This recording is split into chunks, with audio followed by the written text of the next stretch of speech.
నమస్కారం. ఫోకస్ అనంత న్యూస్ కి స్వాగతం. హెడ్లైన్ చూద్దాం.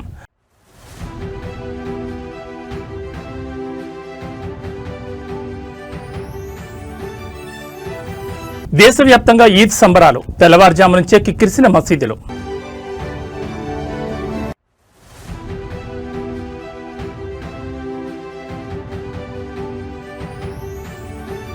తెలంగాణకు త్వరలో ప్రధాని మోడీ. భారీ బహిరంగ సభకు పరేడ్ గ్రౌండ్స్ లో కసరత్తు.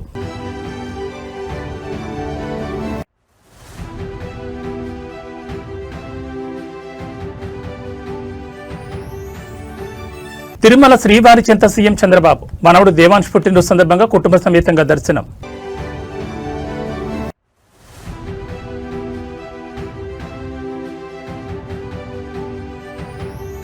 మొయినాబాద్ డ్రగ్స్ కేసులో కీలక మలుపు.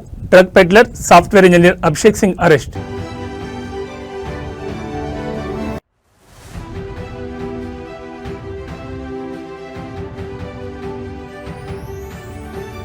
బంగాళాఖాతంలో ఉపరితల ఆవర్తనం. ఉత్తరాంధ్ర కోస్తా తీరాల్లో పిడుగులతో కూడిన వర్షాలు.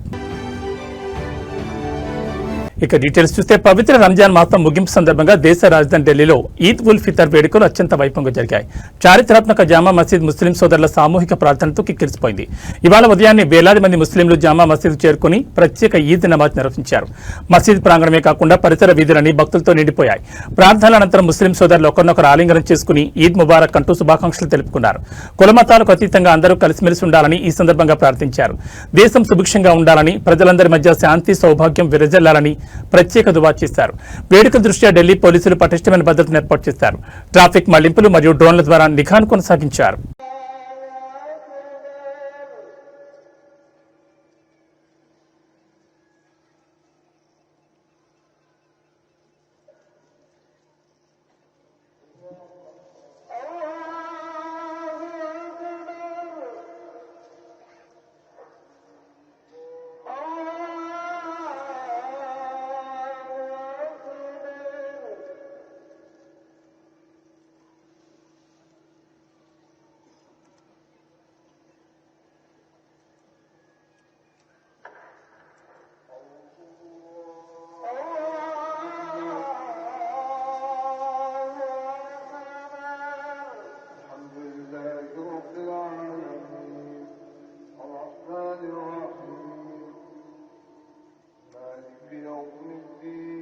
ప్రధాని నరేంద్ర మోడీ త్వరలోనే తెలంగాణకు రానున్నారు. వివిధ అభివృద్ధి కార్యక్రమాలకు సంబంధించి ప్రారంభోత్సవాలు, శంకుస్థాపనలు చేయనున్నారు.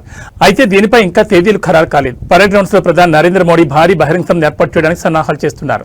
ఈ నెల వచ్చే నెలలో ప్రధాని మోడీ పర్యటన తెలంగాణలో ఉండే అవకాశాలున్నాయని బీజేపీ నేతలు చెబుతున్నారు. అనేక కేంద్ర ప్రభుత్వానికి సంబంధించిన పనులను ఆయన ప్రారంభించడంతో పాటు పలు పనులకు శంకుస్థాపన కూడా చేయనున్నారు. తేదీ ఖరారైన తర్వాత బహిరంగ సభకు రాష్ట్ర నలుమూల నుంచి ప్రజలను తరలించి ఏర్పాట్లు చేస్తారు. దేశ ఆర్థిక వ్యవస్థలో పెనుమార్పులు తెచ్చే దిశగా కేంద్ర ప్రభుత్వం అడుగులు వేస్తోంది. ఏప్రిల్ 1, 2026 నుంచి దేశవ్యాప్తంగా అమల్లోకి రానున్న కొత్త ఆదాయ పన్ను చట్టం 2025పై కేంద్ర ఆర్థిక మంత్రి నిర్మలా సీతారామన్ కీలక వ్యాఖ్యలు చేశారు. దశాబ్దాల కాలం నాటి సంక్లిష్టమైన నిబంధనలు తొలగించి పన్ను చెల్లింపుదారులకు అత్యంత సులభతరమైన వ్యవస్థను అందుబాటులోకి తెస్తున్నట్లు ఆమె వెల్లడించారు. పాత చట్టంలో ఉన్న సంక్లిష్టమైన 819 విభాగాలను గణనీయంగా తగ్గించి కేవలం 536 విభాగాలకు పరిమితం చేశారు. దీనివల్ల చట్టం పరిధి తగ్గి అర్థం చేసుకోవడం సులభమవుతుంది. సామాన్య పన్ను చెల్లింపు కూడా అర్థమయ్యేలా స్పష్టమైన భాషలో నిబంధనలు రూపొందించారు. అనవసరపు చట్టపరమైన చిక్కులు లేకుండా పన్ను రిటర్నులు దాఖలు చేసేలా మార్పులు చేశారు. చట్టం సరళతరం కావడం వల్ల ట్యాక్స్ కన్సల్టెన్సీ ఖర్చులు తగ్గుతాయని, తద్వారా మధ్యతరగతి ప్రజలకు మరియు చిన్న వ్యాపారులకు ఆర్థికంగా ఊరట లభిస్తుందని మంత్రి ఆశాభావం వ్యక్తం చేశారు. సెక్షన్ల తగ్గింపు వల్ల ఆదాయ పన్ను శాఖకు, పన్ను చెల్లింపుదారులకు మధ్య తలెత్తే వివాదాలు తగ్గుతాయని ప్రభుత్వం భావిస్తోంది. Bringing a new income tax act, the CBIC was not left behind. They did the massive exercise of the GST 2.0, the new GST. And before the financial year could end, although there's some more work left, customs from the CBIC is also going through rapid changes, all keeping in mind the taxpayer and one department, the Department of Revenue and the two boards have delivered on the promises which were given to the people during, let us say, CM Chandrababu Naidu తన మనవడు దేవాంశ్ పుట్టినరోజు సందర్భంగా కుటుంబ సమేతంగా తిరుమల శ్రీవారిని దర్శించుకున్నారు. అనంతరం వారి భక్తులకు స్వయంగా అన్నప్రసాదం వడ్డించి ప్రత్యేక సేవలో పాల్గొన్నారు. శ్రీవారి దర్శనం పూర్తయ్యాక ఆలయం నుంచి ముఖ్యమంత్రి చంద్రబాబు, ఆయన అర్ధాంగి భువనేశ్వరి, మంత్రి నారా లోకేష్ దేవాంశ్తో కలిసి కాలినడకన మాతృశ్రీ తరిగొండ వెంగమాంబ అన్నదాత సత్రానికి బయలుదేరారు. ఈ క్రమంలో మాడవీధుల గుండా వెళ్తూ దారి పొడవునా ఉన్న భక్తులకు అభివాదం చేస్తూ ముందుకు సాగారు. ఈ సందర్భంగా ముఖ్యమంత్రి తన భద్రతా సిబ్బందిని పక్కకు జరిపి భక్తుల వద్దకు వెళ్లి కరచాలనం చేశారు. పలువురు భక్తులతో ఆయన మనవడు దేవాంశ్ కలిసి ఫోటోలు దిగారు. భక్తులు దేవాంశ్ కు జన్మదిన శుభాకాంక్షలు తెలిపారు. అనంతరం అన్నదాన సత్రానికి చేరుకున్న చంద్రబాబు, మంత్రి లోకేష్ స్వయంగా భక్తులకు అన్నప్రసాదాన్ని వడ్డించారు. కుటుంబ సభ్యులతో కలిసి ముఖ్యమంత్రి సేవలో పాల్గొనడం పట్ల భక్తులు ఆనందం వ్యక్తం చేశారు.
తెలుగు రాష్ట్రాల్లో మైనాబాద్ డ్రగ్స్ కేసు సంచలనం సృష్టించిన సంగతి తెలిసిందే. సిట్ దర్యాప్తు చేపట్టిన ఈ కేసు తాజాగా కీలక మలుపు తిరిగింది. Drug peddler software engineer Abhishek Singh ను సిట్ బృందం అదుపులోకి తీసుకుంది. నిందితులు ఒకరైన కౌశిక్ రవి ఇచ్చిన సమాచారంతో 4 బృందాలుగా ఏర్పడిన సిట్ ఎట్టకేలకు అతన్ని పట్టుకుంది. హైదరాబాద్ లోని అభిషేక్ సింగ్ ను అదుపులోకి తీసుకోవడం గమనార్హం. బీఆర్ఎస్ మాజీ MLA pilot Rohit Reddy farm house పార్టీకి అభిషేక్ సింగ్ డ్రగ్స్ సప్లై చేశాడు. హైదరాబాద్ ఓఆర్ఆర్ వద్ద అభిషేక్ సింగ్ నుంచి రోహిత్ డ్రైవర్ శరత్ డ్రగ్స్ కొనుగోలు చేశాడు. అనంతరం పార్టీలో నమీస్ శర్మ, రోహిత్ రెడ్డి, రితీష్ రెడ్డి, పుట్టా మహేష్ కుమార్, అర్జున్ రెడ్డి, కౌశిక్ రవి డ్రగ్స్ విమర్శించి అనంతరం పార్టీలో నమీస్ శర్మ, రోహిత్ రెడ్డి, రితీష్ రెడ్డి, పుట్టా మహేష్ కుమార్, అర్జున్ రెడ్డి, కౌశిక్ రవి డ్రగ్స్ వినియోగించారు. నమీస్ శర్మ 3 రకాల డ్రగ్స్ తీసుకున్నట్లు రక్త పరీక్షలు బయటపడగా పైలట్ రోహిత్ రెడ్డి, రితీష్ రెడ్డి, అర్జున్ రెడ్డి మద్యంలో కొకైన్ కలుపుకుని తాగినట్లు వైద్య పరీక్షలు తేలింది. తాజాగా అభిషేక్ సింగ్ పోలీసులు చిక్కడంతో మరిన్ని విషయాలు వెలుగులోకి వచ్చే అవకాశం ఉన్నట్లు తెలుస్తోంది. అభిషేక్ సింగ్ నుంచి ఇంకా ఎవరెవరు డ్రగ్స్ కొనుగోలు చేశారు అనే విషయంపై కూపీ లాగుతున్నారు సిట్ అధికారులు. మరోవైపు అతని ఫోన్లో కీలక డేటా ఉన్నట్టు తెలుస్తోంది. ఈ మేరకు అభిషేక్ సింగ్ సెల్ ఫోన్ డేటాను విశ్లేషిస్తున్నారు సిట్ అధికారులు.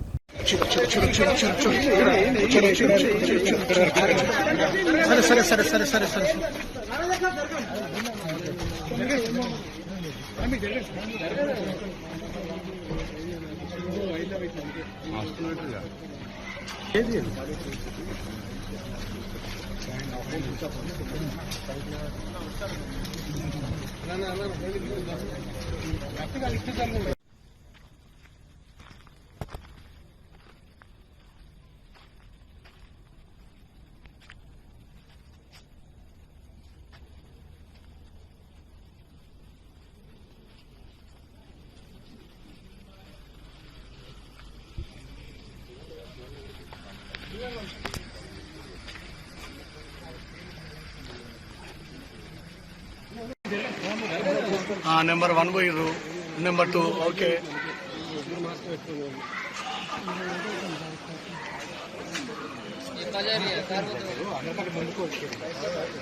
వెళ్ళమన్నా మీరేం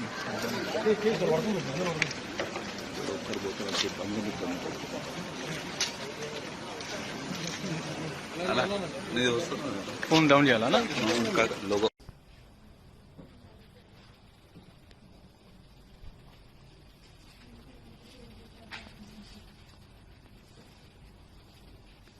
చిత్తూరు జిల్లా యాదమరి మండలంలో వంట గ్యాస్ సిలిండర్ల కోసం వినియోగదారులు తీవ్ర అవస్థలు పడుతున్నారు. మండలంలోని చిన్నారెడ్డిపల్లి క్రాస్ వద్ద ఉన్న గ్యాస్ ఏజెన్సీ ముందు శనివారం ఉదయం నుంచి వినియోగదారులు భారీ సంఖ్యలో బారులు తీరారు. కిలోమీటర్ల మేర క్యూ లైన్లో నిలబడి సిలిండర్ల కోసం వేచి చూస్తున్న దృశ్యాలు స్థానికంగా కలకలం రేపుతున్నాయి. గత కొంతకాలంగా జిల్లాలో గ్యాస్ సిలిండర్ల సరఫరా అస్తవ్యస్తంగా మారిందని వినియోగదారులు ఆరోపిస్తున్నారు. బుకింగ్ చేసుకున్నప్పటికీ సకాలంలో సిలిండర్లు డెలివరీ కాకపోవడంతో ప్రజలు నేరుగా ఏజెన్సీల వద్దకు చేరుకుంటున్నారు. ఉదయం 6 గంటల నుంచే చిన్నారెడ్డిపల్లి క్రాస్ వద్ద జనం క్యూ కట్టారు. ఎండ తీవ్రత పెరుగుతున్నా గంటల తరబడి వేచి ఉన్నా కనీసం ఒక్క సిలిండర్ కూడా దొరకడం లేదని మహిళలు, వృద్ధులు ఆవేదన వ్యక్తం చేస్తున్నారు. స్టాక్ లేదని ఏజెన్సీ నిర్వాహకులు చెప్తున్నారు. కానీ సరైన సమాధానం ఇవ్వడం లేదు. గ్యాస్ కొరత వల్ల వంట చేసుకోవడానికి కూడా ఇబ్బంది పడుతున్నామని స్థానిక వినియోగదారులు తమ అసహనాన్ని వ్యక్తం చేశారు. ఓవైపు ప్రభుత్వం మరియు జిల్లా కలెక్టరేట్ అధికారులు గ్యాస్ కొరత లేదని, నిల్వలు పుష్కలంగా ఉన్నాయని ప్రకటిస్తున్నప్పటికీ క్షేత్రస్థాయిలో మాత్రం వినియోగదారులకు క్యూ లైన్లు తప్పడం లేదు. తక్షణమే జిల్లా యంత్రాంగం స్పందించి గ్యాస్ సరఫరాను క్రమబద్ధీకరించాలని చిన్నారెడ్డిపల్లి పరిసర గ్రామస్తులు డిమాండ్ చేస్తున్నారు. ఏజెన్సీల వద్ద జరుగుతున్న గందరగోళాన్ని నివారించి బుకింగ్ ప్రాధాన్యత ప్రకారం సిలిండర్లను పంపిణీ చేయాలని కోరుతున్నారు.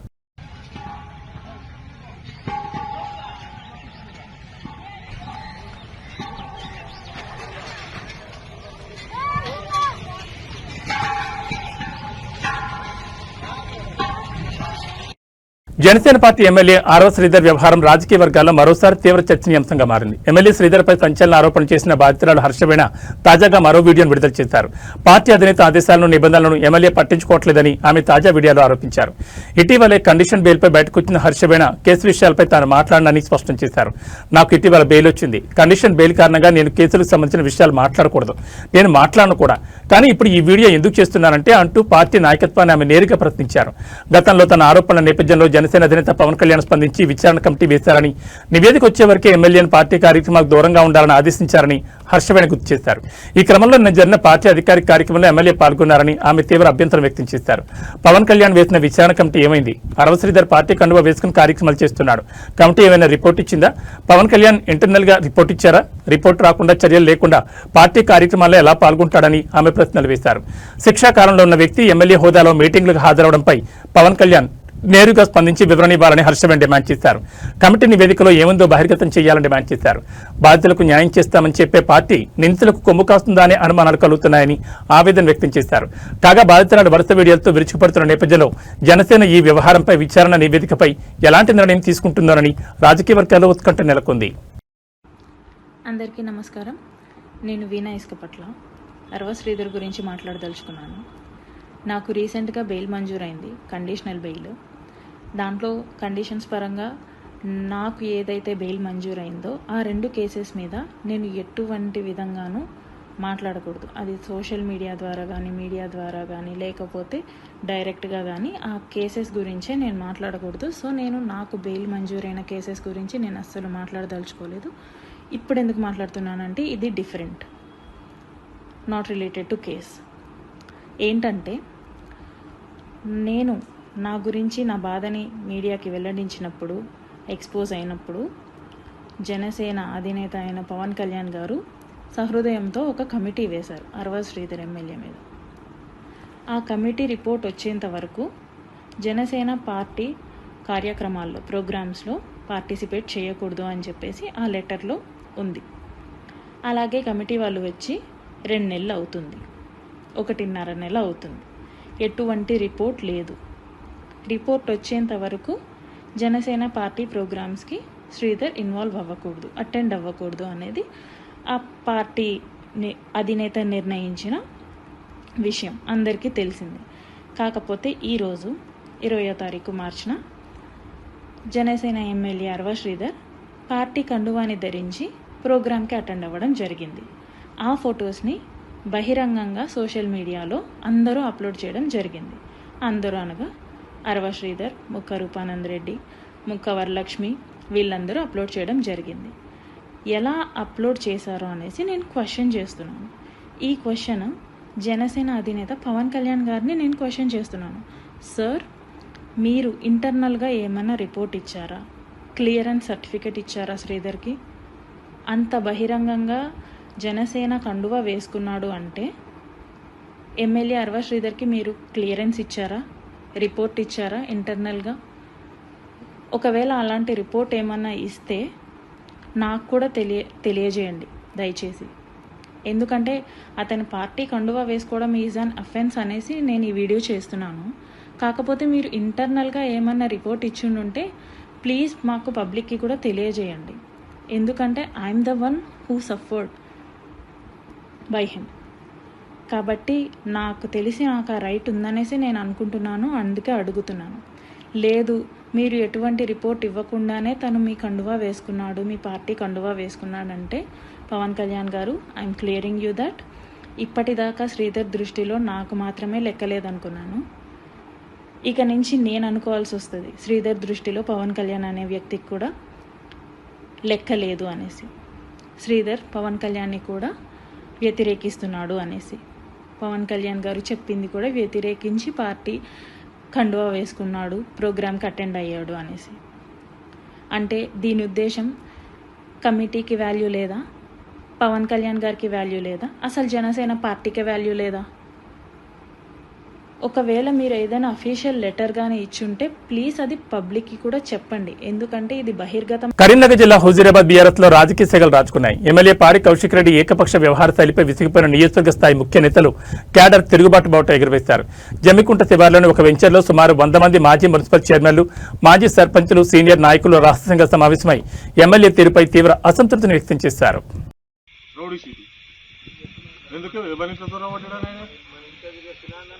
ఎవరింట్లో తొరగబట్టాడు ఆయన, దేని గురించి ఆయన రౌడీ షీట్ ఓపెన్ చేయంటాడు.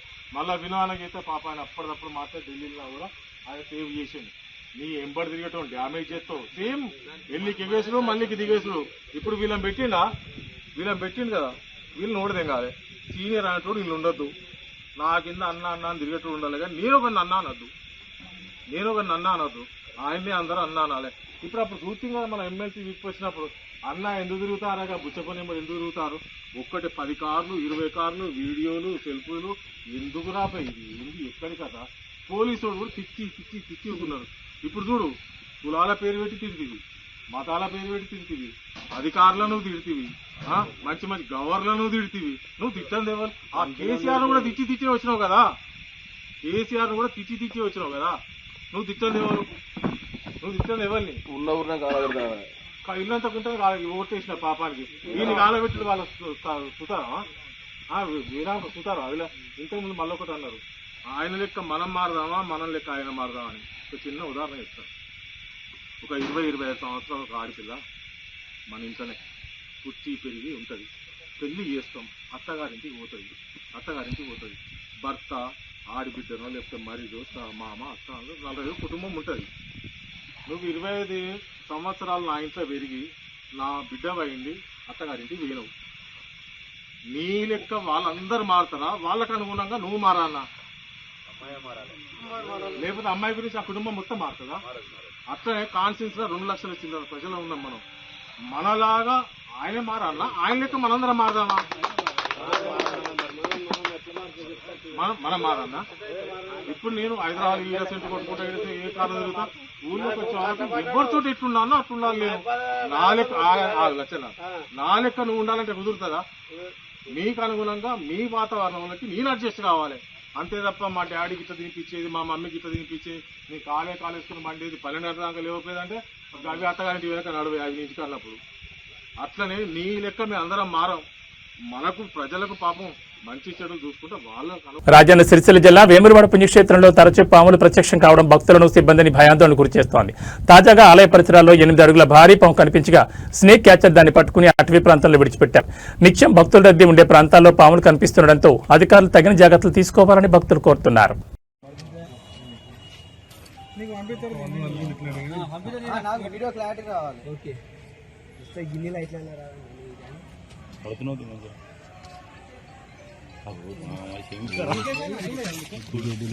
బాగా తిన్నది, అది బాగా పెద్దది, మజ్జు ఉన్నది, అది బాగా మజ్జు ఉన్నది. అది ఏమన్నా తినకపోతే అది గట్ల ఉండదు, ఇంతసేపు ఆగది.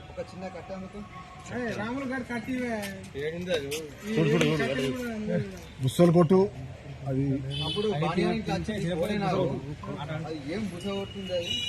ఇది తిన్నది కదా, మజ్జు ఉన్నది కదా, లేకపోతే గది చిన్న పిల్లని ఆగపోవాలి. మంచి అవుతుంది. నీకు వీడియో ఇక్కడ రోడ్డు మీదకి చూసుకున్నాడు చూసుకునే రావను నువ్వు దాన్ని చూడు ఫస్ట్ చూడు ఫస్ట్ దాన్ని చూడే నువ్వు అమ్మతోడు కట్టే అవుతాడు ఆగు నువ్వు వీడియో తర్వాత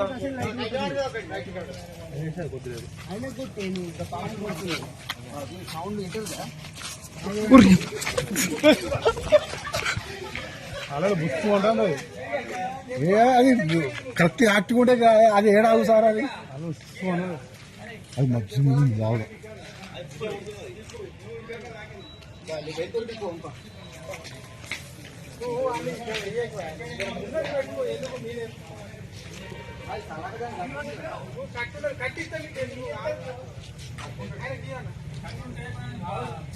బలం కాదు తలకాయ పట్టి పట్టుకుంటాడు దాన్ని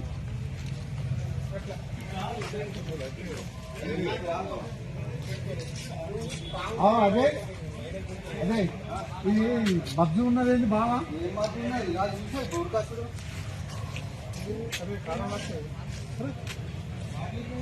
ఏ దాంట్లో పెట్టి పడేసేయి ఇది అది తలకాయ పట్టుకొని కొంచెం తీసుకొని పోతాడు కదా భయం కదా నేను డైరెక్ట్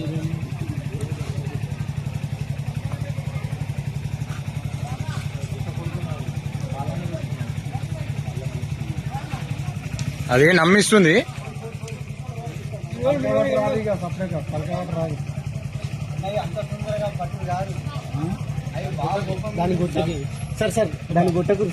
రవాణా రంగంలో విప్లవాత్మక మార్పులకు తెలంగాణ ప్రభుత్వం శ్రీకారం చుట్టింది. రాష్ట్ర వ్యాప్తంగా వాహనదారులకు మెరుగైన పారదర్శకమైన సేవలు అందించే లక్ష్యంతో వాహన్ పోర్టల్ను ప్రభుత్వం సిద్ధం చేసింది. ఈ నెల 23వ తేదీన రవాణా శాఖ మంత్రి పొన్నం ప్రభాకర్ ఈ పోర్టల్ను అధికారికంగా ప్రారంభించనున్నారు. ఈ పోర్టల్ ద్వారా తెలంగాణ వాహనాల సమాచారం నేరుగా జాతీయ డేటాబేస్తో అనుసంధానమవుతుంది. దీనివల్ల దేశంలో ఎక్కడైనా వాహన వివరాలను క్షణాల్లో తెలుసుకోవచ్చు. వాహనదారులకు భారీ ఊరటనిస్తూ అదనపు వాహనాలపై విధిస్తున్న 2% లైఫ్ టైం ట్యాక్స్ ను ప్రభుత్వం రద్దు చేసింది. ఈ నిర్ణయం కూడా ఈ నెల 23 నుంచి అమల్లోకి రానుంది. రిజిస్ట్రేషన్లు, బదిలీలు మరియు ఇతర రవాణా శాఖ సేవలు ఇకపై మరింత వేగంగా డిజిటల్ పద్ధతిలో ప్రజలకు అందుబాటులోకి రానున్నాయి. డిజిటల్ గవర్నెన్స్ లో భాగంగా తీసుకున్న ఈ నిర్ణయం వాహనదారులకు ఆర్థికంగా కలిసి రావడమే కాకుండా ఆర్టీఏ కార్యాలయాల చుట్టూ తిరిగే పని లేకుండా చేస్తుందని ప్రభుత్వం భావిస్తోంది.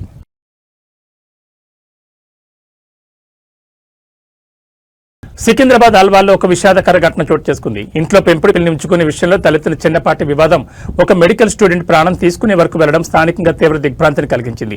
అల్వాల్ రిసాలా బజార్కు చెందిన ఒక ఎంబీబీఎస్ విద్యార్థిని గత కొంతకాలంగా ఒక పిల్లిని పెంచుకుంటోంది. అయితే దీనిపై ఆమె తల్లిదండ్రులు అభ్యంతరం వ్యక్తం చేస్తూ వచ్చారు. పిల్లి విషయంలో ఇంట్లో తరచూ గొడవలు జరుగుతుండటంతో ఆ యువతి తీవ్ర మనస్తాపానికి గురైంది. ఈ క్రమంలోనే ఇంట్లో ఎవరూ లేని సమయంలో ఆమె బలవన్ మరణానికి పాల్పడింది. సమాచారం అందుకున్న పోలీసులు ఘటనా స్థలానికి చేరుకుని మృతదేహాన్ని పోస్టుమార్టం నిమిత్తం గాంధీ ఆసుపత్రికి తరలించారు. కేసు నమోదు చేసుకుని విచారణ చేపడుతున్నారు. చిన్న చిన్న కారణాలే ప్రాణాలు తీసుకునేంతటి మానసిక ఒత్తిడికి దారితీస్తున్నాయి. కుటుంబ సభ్యుల మధ్య సరైన సంభాషణ, ఒకరి భావాలను మరొకరు గౌరవించుకోవడం మరియు అవసరమైనప్పుడు మానసిక నిపుణుల సాయం తీసుకోవడం ద్వారా ఇలాంటి అనర్థాలు అరికట్టవచ్చు. ప్రైవేట్ ట్రావెల్స్ బస్సు కాలి బూడిదైన ఘటన విజయనగరం జిల్లాలో ఇవాళ తెల్లవారుజామున చోటు చేసుకుంది. రాంభద్రాపురం మండల పరిధిలోని తారాపురం వద్ద జరిగిన ఈ ఘటనలో ప్రయాణికులంతా సురక్షితంగా బయటపడడంతో పెను ప్రమాదమే తప్పింది. అయితే ఈ బస్సు ఒడిశా రాజధాని భువనేశ్వర్ నుంచి హైదరాబాద్ వెళ్తుండగా ప్రమాదం జరిగింది. దారి మధ్యలో బస్సు వెనుక టైర్ ఒక్కసారిగా పేలిపోయింది. ఈ క్రమంలోనే టైర్ రిమ్ రోడ్డుకు రాజుకుని వెలువడిన నిప్పురవ్వల ఖనాల్లో బస్సు అంతటా వ్యాపించి మంటలు చెలరేగాయి. మంటలను గమనించిన డ్రైవర్ అప్రమత్తమై బస్సును నిలిపివేసి అందులో ప్రయాణికులందరినీ కిందకు దించేశారు. దీంతో ఎవరికీ ఎటువంటి గాయాలు కాలేదు. ప్రమాద సమయంలో బస్సులో మొత్తం 37 మంది ప్రయాణికులు ఉన్నారు. అందులో ఒడిశాకు చెందిన ఓ ఎమ్మెల్యే కూడా ఉన్నట్లుగా సమాచారం అందుతోంది. ఇక చెలరేగిన మంటల కారణంగా బస్సు కాలి బూడిదైంది. సమాచారం అందుకున్న అగ్నిమాపక సిబ్బంది ఘటనా స్థలానికి చేరుకుని మంటలను అదుపు చేశారు. ఈ మేరకు పోలీసులు కేసు నమోదు చేసుకుని దర్యాప్తు చేస్తున్నారు.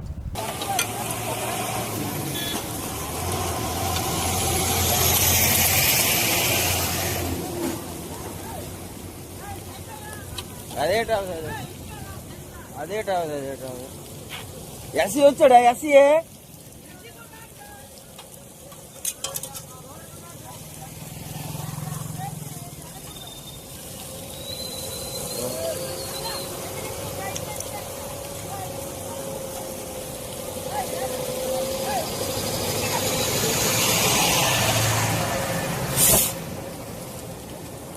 ఆంధ్రప్రదేశ్ తెలంగాణలో నేడు కూడా వర్షాలు పడే అవకాశం ఉందని వాతావరణ శాఖ అధికారులు తెలిపారు. పశ్చిమ బంగాళాఖాతం సమీప ఉత్తరాంధ్ర ప్రాంతంలో ఉపరితల ఆవర్తనం ఏర్పడిందని వాతావరణ శాఖ తెలిపింది.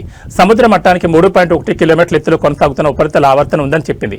రానున్న 24 గంటల్లో 2 తెలుగు రాష్ట్రాల్లో వర్షాలు పడే అవకాశం ఉందని వాతావరణ శాఖ వెల్లడించింది. అదే సమయంలో బలమైన ఈదురుగాలులు వీస్తాయని, మరికొన్ని చోట్ల పిడుగులు పడే అవకాశం ఉందని తెలిపింది. ఆంధ్రప్రదేశ్లో రానున్న 24 గంటల్లో ఉత్తరాంధ్రలోని చాలా ప్రాంతాల్లో జల్లులు పడే అవకాశం ఉందని అమరావతి వాతావరణ శాఖ వెల్లడించింది. ఉత్తరాంధ్ర, కోస్తా, రాయలసీమలో కొన్ని జిల్లాల్లో జల్లులు పడే అవకాశం ఉందని పేర్కొంది. 30 కిలోమీటర్ల నుంచి 40 కిలోమీటర్ల వేగంతో ఈదురుగాలులు వీచే అవకాశం ఉందని రైతులు అప్రమత్తంగా ఉండాలన్నారు. విశాఖ వాతావరణ కేంద్రం అధికారులు వెల్లడించారు. రాష్ట్రంలో రానున్న 2 రోజులు పిడుగులతో కొన్ని వర్షాలు పడే అవకాశాలున్నాయని చెప్పింది. కోనసీమ, పశ్చిమ గోదావరి జిల్లాలో వర్షాలు పడే అవకాశం ఉందని, కృష్ణా, గుంటూరు, బాపట్ల జిల్లాలో ఓ మోస్తరు వర్షాలు పడే అవకాశం ఉందని, ఈరోజు ఉత్తరాంధ్ర, కోస్తా జిల్లాలో పిడుగులతో కూడిన వర్షాలు కురిసే అవకాశం పేర్కొంది. తెలంగాణలోనూ రానున్న 2 రోజుల పాటు వర్షాలు పడతాయని వాతావరణ శాఖ చెప్పింది. బలమైన ఈదురుగాలులు వీస్తాయని పేర్కొంది. అంతేకాకుండా కొన్ని చోట్ల పిడుగులు పడే అవకాశం ఉందని కూడా తెలిపింది. పొలాలకు వెళ్లేవారు తగిన జాగ్రత్తలు తీసుకోవాలని, రైతులు తమ పంట ఉత్పత్తులను భద్రపరచుకోవాలని సూచించింది. బంగాళాఖాతంలో ఏర్పడిన అల్పపీడన ద్రోణి ప్రభావంతో వర్షాలు పడే అవకాశాలున్నాయని హైదరాబాద్ వాతావరణ శాఖ అధికారులు తెలిపారు.